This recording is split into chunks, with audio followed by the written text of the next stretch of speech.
데살로니가전서 5장 19절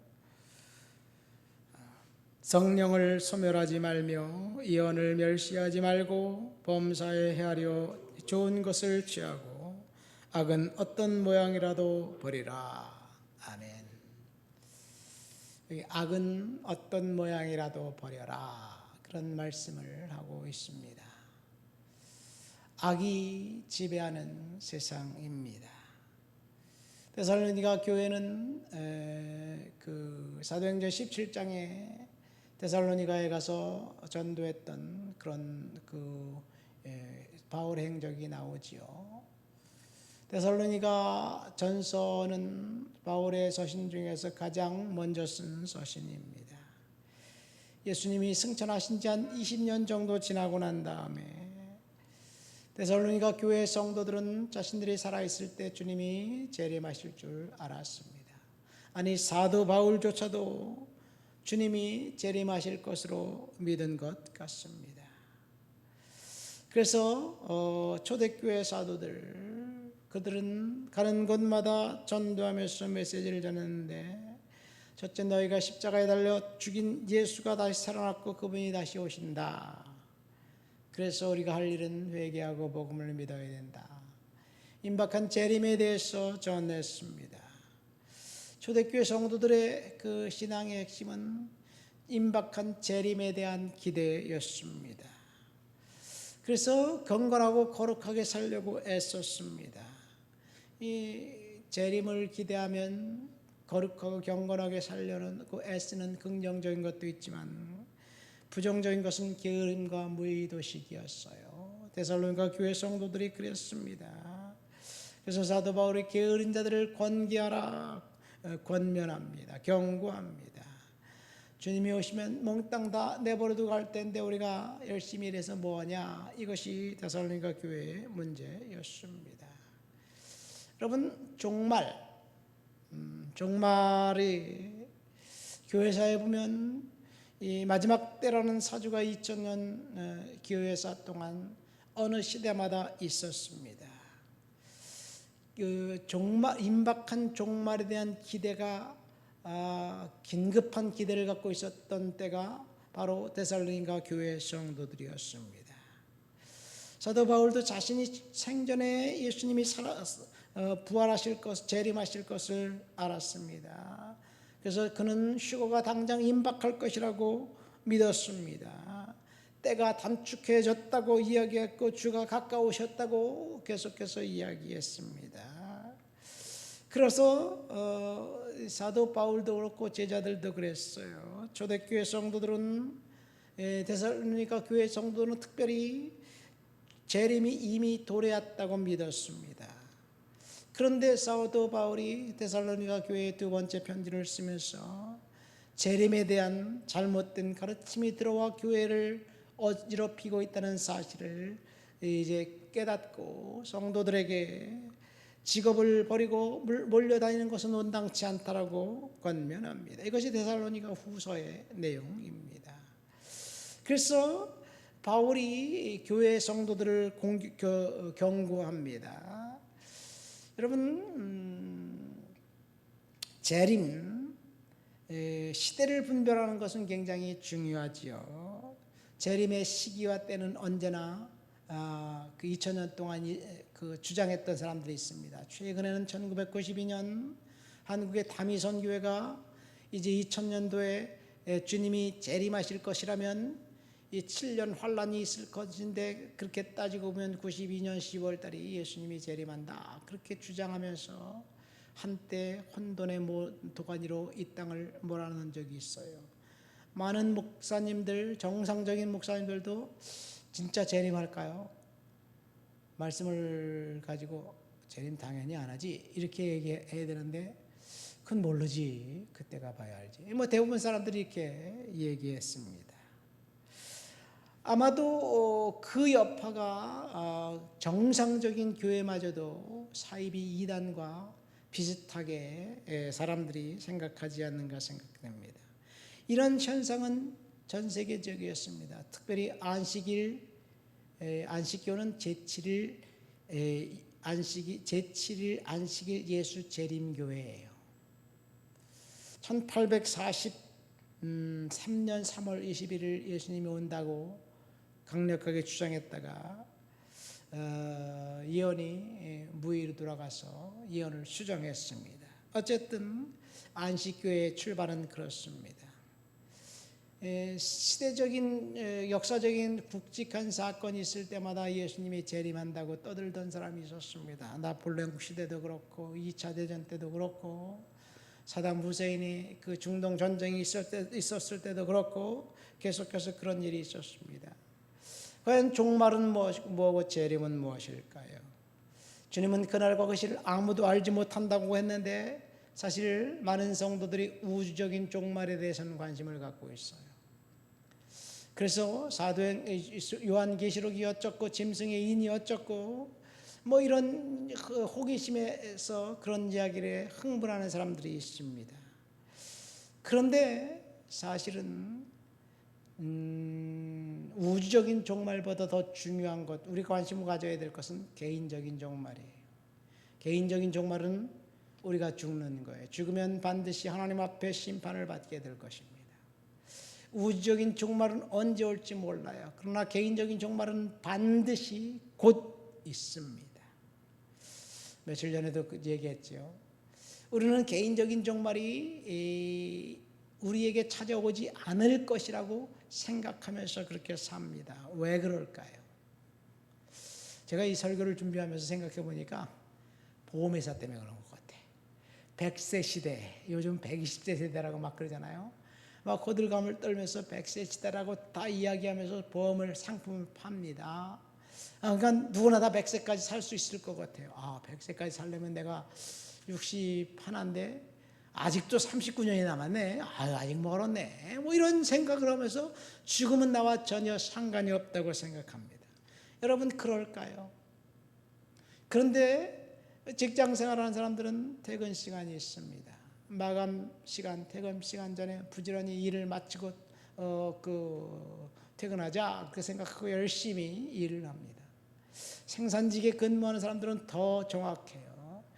퇴근하기 전에 일감을 끝내야지, 열심히 일을 맞춰놔야지, 그래야지 납품할 거 아니야. 그래서 퇴근 시간 전에 자신의 사명을 완수하려고 합니다. 여러분 우리 인생도 퇴근 시간이 있습니다. 마지막 퇴근 시간 전에 우리가 사명을 완수해놓고 하나님 앞에 들어가야 될 터인데 우리는 마감 시간이 없는 것처럼, 퇴근 시간이 없는 것처럼, 영원히 계속해서 살 수 있는 것처럼 생각합니다.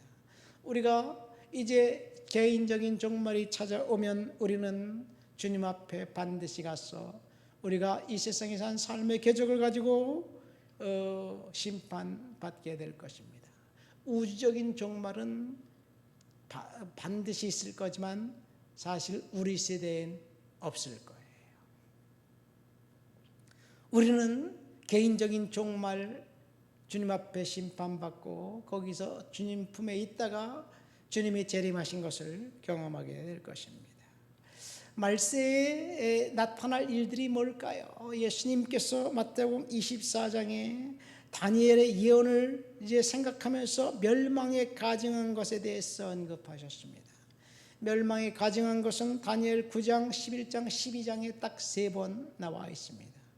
주님이 멸망에 가증한 것이 이 땅에 있으면 그때가 말세다, 마지막이다 라고 이야기하는데 사실은 주님이 언급한 멸망에 가증한 것은 역사적으로 2번 이스라엘 땅에 있었습니다. 첫 번째는 마카비 시대에 안티오쿠스 에피파네스라는 이제 헬라의 4번째 왕, 그리스가 4나라로 분리됐거든요. 그 중에 중동 지역을 다스리고 있었던 이 안티오쿠스라는 그 사람이 예루살렘을 진격해서 성전을 회파하고 예루살렘 성전에서 이제 돼지 피를 가지고 성전을 유린한 일이 있었습니다. 이것은 멸망에 가증한 것이 맞아요.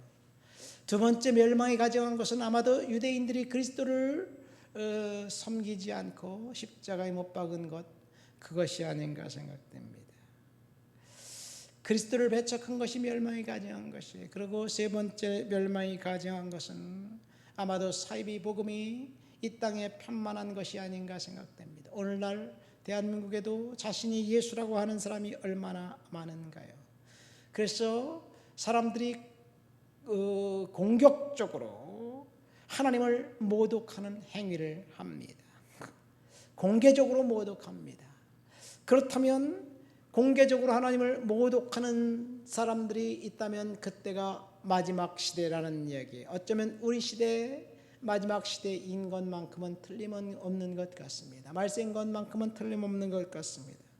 거역의 시대, 폐역의 시대에 하나님을 공격적으로, 공개적으로 모독하는 시대입니다. 사람들이 하나님을 공개적으로 모독합니다. 공개적으로 하나님을 모독하는 시대의 특징은 이 악이 득세하는 거예요. 거짓이 횡행하는 것입니다. 여러분, 악한 행동, 거짓말을 하면서도 얼굴 하나 움직이지 않고 바꾸지 않고 거짓말하는 사람들이 우리 주위에 얼마나 많이 있나요? 정치인들만 그런가요? 사업을 하는 사람들만 그런가요? 일반 백성들도 여러분 엄청난 죄악을 저지르고 난 다음에 자신은 그러지 않았다고 딱 잡아떼는 현상, 오늘날 우리 현상입니다. 죄에 대한 단서를 찾아서 그 증거를 들이제도 아니라고 잡아떼고 우기는 것이 오늘 우리 시대의 특징입니다. 그래서 하나님의 그께서 만들어 놓으신 정상적인 세상을 비정상적인 것으로 바꿔버렸어요. 동성애 경험한 것 봐도 그렇지 않아요. 20, 30년 전만 해도 동성애는 부끄러운 것이었습니다. 감춰야 될 만한 것이었습니다. 그러나 오늘날은 떳떳합니다. 오히려 법으로 보호해줘야 된다고 그러고 동성애가 그 잘못이라고 이야기하면 그 사람이 오히려 이상한 사람이 되어버렸습니다. 결혼관계가 깨어져 버렸습니다. 악이 득세하는 세상입니다. 이것이 오늘 우리 시대의 특징입니다. 드라마를 보세요. 다 이제 그 불륜을 주제로 다루고 있습니다. 이것이 오늘 우리 시대예요. 정상이 아닙니다. 비정상이 정상으로 둔갑해 버렸습니다. 악이 득세한 세상, 멸망에 가증한 것이 판치는 세상이 되었기 때문에 그래요. 순종보다 불순종이 대세가 되었습니다. 이것이 악입니다. 여러분, 그래서 우리는 본문에 보면 악은 어떤 모양이라도 버려라, 그런 이야기를 하고 있습니다. 악한 사람들의 그 말로는 분명히 하나님이 심판하실 거예요. 우리 주위를 보십시오. 얼마나 악합니까?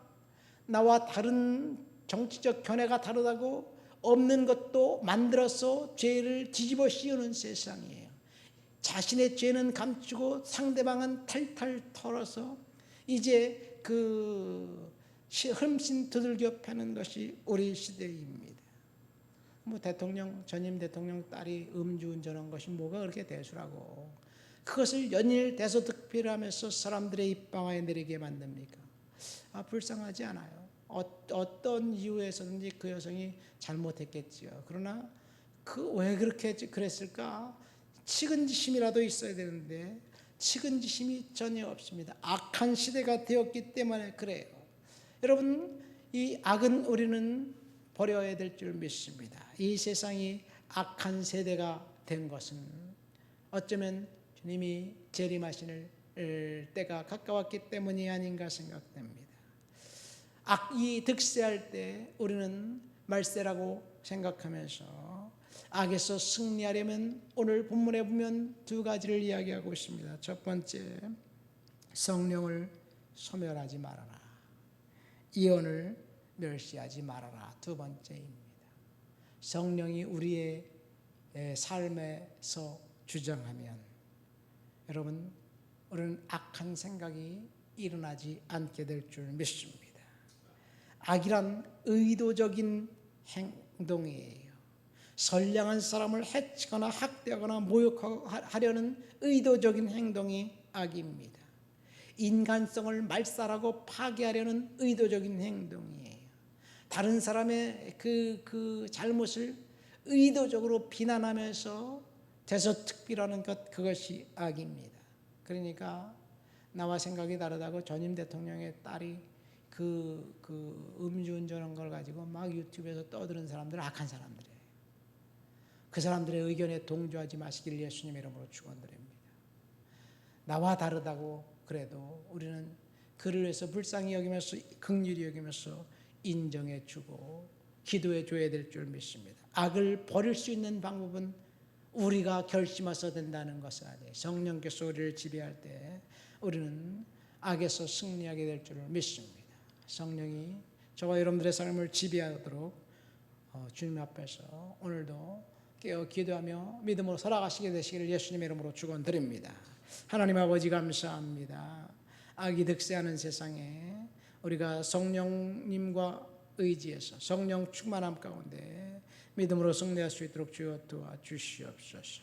우리의 인생을 주께서 간섭해 주옵소서. 역사해 주옵소서. 인도해 주옵소서. 주를 높여드립니다.